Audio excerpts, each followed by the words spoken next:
This past winter, we had a situation in my classroom where we had a significant stressor happen, and it was the death of my teacher's aide. And I wanted to discuss with you how our classroom handled that situation, how we informed the parents and coached the parents on how to support their children, how we coached the staff and so that they could also support the children, and how I worked with the children so that they could handle the situation themselves. So I got the news on a Saturday, and I was immediately in shock and devastated because she's young and it wasn't her time to go, and it was a surprise to everyone. After I collected myself and collected my thoughts, we went to her children and we talked to them and got permission for them that we could go and contact the parents so that the parents could inform their children. As I made each and every phone call, I found that each situation with each parent was different. Their questions were different, and their concerns were different. I was thankful that I was able to call them and work through that with them on an individual basis, because it was an individual thing. Every family has a different set of beliefs, and I felt that it was important that the parents were the ones to tell their children in their own way with their own belief system. Some parents took the information and were able to handle it and know the things that they wanted to tell their children. Other parents, however, were at a loss as how to handle it with their children. They had never dealt with death much themselves, let alone having to tell their young child as what to happen. But as I coached them, I told them that it is important to let their children know exactly what happened, that we don't just pretend like she's on a vacation and not coming back, that we need to give them facts. And so I went through each situation with each parent, and we worked through that. I also let the parents know on that same phone call how I was going to handle it that coming Monday. And I told the parents that I was going to sit down with the children, that I was going to have a circle time, and that I was going to give them some very basic facts about what happened to our dear friend and teacher's aide. The parents were all grateful. I wanted their permission individually, that it was okay for me to go ahead and have those conversations with their children. Not only did I want permission from each parent to be able to talk to their children, but I also wanted to give them an opportunity to invite them to that circle time so that they could be there with their child. And we did end up that morning having several parents come in. We had extra staff brought in to the back office, looking through our one-way mirror to see if I needed additional support.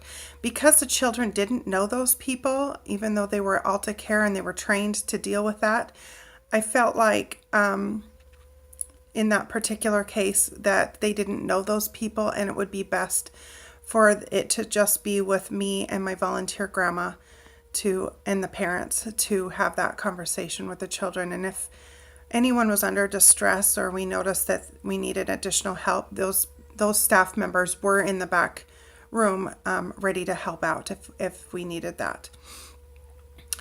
So it came time for the circle time, and I sat the children down and I told them that we were going to have a special circle and a special meeting, and that we needed to talk about something that their parents had already discussed with them that weekend.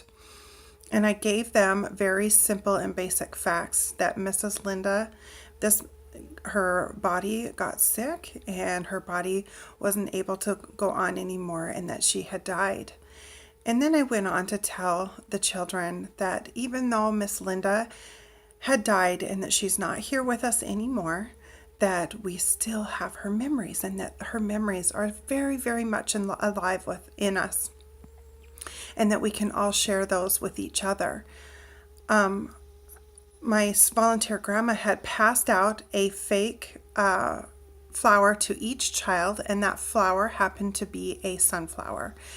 And just a couple weeks prior to her death, Linda had shared with us, because we were discussing a farm unit and we were discussing fields of sunflowers in North Dakota. And she had shared with the children that that was her most favorite flower in the whole world. And she was very dramatic about it. And when I had reminded the kids of that conversation, they remembered that conversation, and they remembered Miss Linda telling them that her favorite flower was a sunflower. So I handed each child a sunflower, and I told the kids that that sunflower was going to represent one special memory that we have of Miss Linda. And just to give them an example, I went first and I held the flower, and I told the children a special memory that they all remembered about having with Miss Linda. And I told the kids that when each person went around with their turn, that it was very important to be quiet and to listen with their ears and their eyes and to listen with their heart, because each one of us had something special to say. And the children totally did exactly what we had asked. And we went around the circle, and every single child got to share their special memory that they had at the moment of Miss Linda. And we went around the circle, and we placed the sunflowers then in a crate, a beautiful crate box that we had. And we talked about, even though that the individual sunflowers were so beautiful, that the collection of sunflowers, or the collection of memories that were all together in a bouquet, were even more special and more beautiful. And that we had each other, and we could always bring up those fun memories that we had of Miss Linda. I also brought out a great big, gigantic teddy bear that was taller than most of my kids. I named him Charlie the Care Bear. And I talked to the kids about that Charlie was a special guest in our classroom, and he was there to help us through this tough time. And if the children found themselves feeling really sad or down, that they could go to myself or our cook, Miss Lana, or Grandma Honey, our volunteer grandma, and we would offer hugs and love. But if they wanted to, they could also go to Charlie the Care Bear, who they could snuggle up with him whenever they wanted, and he would give them a warm feeling. And I think it's important to provide a comfort object for the children, and that was how I chose to do that. I chose to keep the bouquet of sunflowers in our classroom for the remainder of the year, and children would add sunflowers as they would bring up memories, and they talked about Linda every single day for the rest of the year. We have a ritual every morning. It's called Wish You Well, and when somebody is absent for the day, we put them inside a big heart, their picture. And every day the children would always want to put Miss Linda in the heart and wish her well. So as our circle went on, I read them a story about, about death. It was a small story about death. And it was not a long circle. It was a relatively short circle. It was just something to touch base on. And then later on throughout the year, when I would notice that a child was having a situation or feeling sad or down or missing her, I would go to them individually. But if it got to be more than, several children, we would have another circle and we would discuss those things again. And I think it's important that you can revisit those, revisit what had happened and talk about it again. I don't think that you can just talk about a situation such as death one time and then stop talking about it and then it all goes away, because you still have thoughts about that person. So it's okay to bring it up again.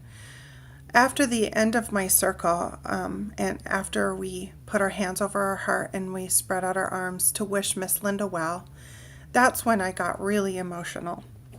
And in my head, for that brief moment, I thought, Tara, get it together.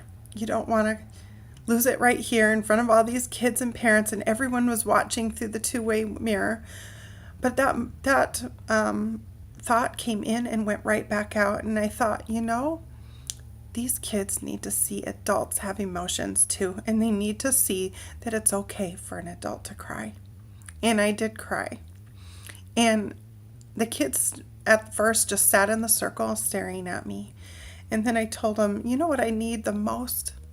I need a hug from each and every one of you. And without a snap of the finger, they all jumped up and we all engaged in a great, big, healthy, wonderful group hug. And it felt good. And some of the kids cried. Some of the kids developmentally were all in different places. One little boy would say, Miss Linda's dead, to anybody who walked, that was new, that walked in the door, and that was okay. That's where he was at with it developmentally. I was dealing with 3 to 5-year-old children. Others thought she was on a vacation and coming back at some point. And then others, they just knew. They knew that she was gone. They had experienced an animal or a pet dying or a plant dying, and they knew that she wasn't to come back. I just wanted to share again this story with you so you knew how I handled that. We sent out a lot of resources to the parents so that they could discuss things with their children and support with their children at home. We gave information to staff, and we worked on our social and emotional portion, at like our emotions, and did some role modeling. We taught the kids what was okay behavior to with their emotional state. It wasn't okay to punch the child next door, but if they were feeling frustrated or upset, that they could maybe punch the teddy bear, or they could cry into the teddy bear. And we just wanted to role model what a healthy way to handle their emotions were. So we did do a lot of role modeling.